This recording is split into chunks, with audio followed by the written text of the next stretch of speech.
coming out of Purim and heading into Shabbat. The parsha for this Shabbat is Tzav, and Tzav means command, as in mitzvah. In this parsha, God is instructing Moshe to Tzav et Aharon ve'et banav, command Aaron and his sons.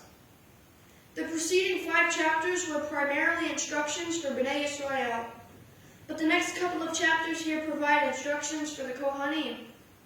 While there are certainly some responsibilities that we all should have, not everyone has all the same responsibilities. We each can have different roles to play. Dad has bills to pay.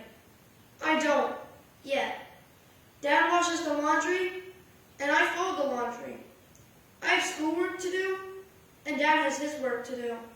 When it snows, I help with shoveling. I take out the trash, and I also have taken on the responsibility of helping a senior neighbor with her trash. Other kids have piano or drums or other instruments to practice. I have my guitar to practice. We each can have different roles to play. Moshe has his responsibilities. Aaron and his sons have their responsibilities. And this week, with the reading of Megillat Esther for Chag Purim, we can see that Esther stepped up to the plate to meet her responsibilities. And with Purim this week, we each were to have our responsibilities. We fasted for Ta'anit Esther. We heard and listened carefully to Megillat Esther. We made noise and drowned out the name of, well, you know the guy. We gave Mishlach Manot, gifts to our friends and neighbors, and we gave Matanot Le'Evyonim, gifts to the poor. Purim is not just about celebrating. The parties that Esther threw were not just for the sake of having a party. They were about so much more.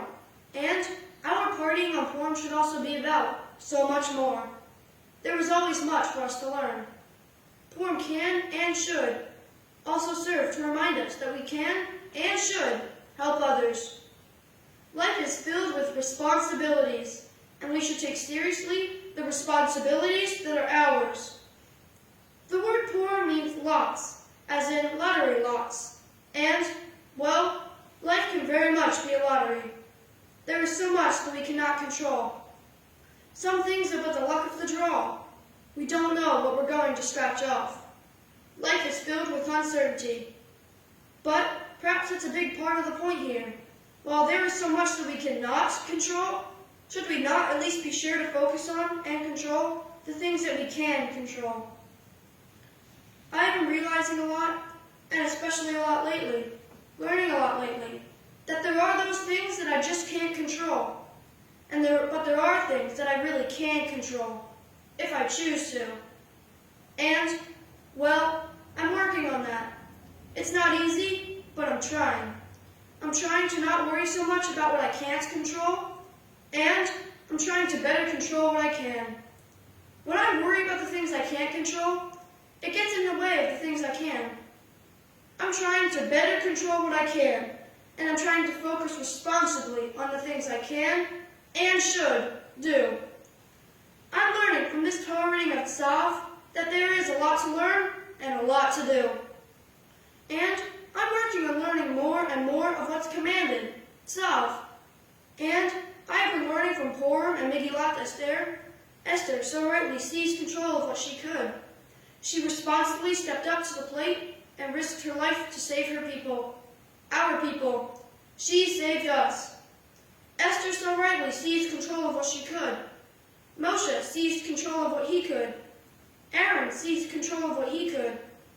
They each seized control and took seriously and responsibly the responsibilities that were theirs to seize. But a big question for us now in this world today is, are we seizing control of what we can control? And are we taking seriously and responsibly the responsibilities that are ours to seize? Our history has been filled with Hamans and Esthers and others in between. Which, though, would we rather see the world more filled with? Which are we each going to choose to be? In more recent history, there was another so disturbing man, whose name also began with H and had 2 syllables. And did you know that he banned the reading of Megillat Esther? He actually actually knew about it, and he didn't want us to celebrate it, or have reason to celebrate it.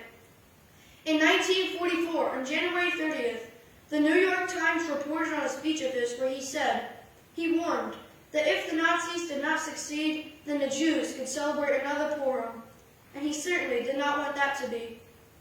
Well, now we are a little over a month away from Yom HaShoah, Holocaust Remembrance Day, which will be April 27th to April 28th this year.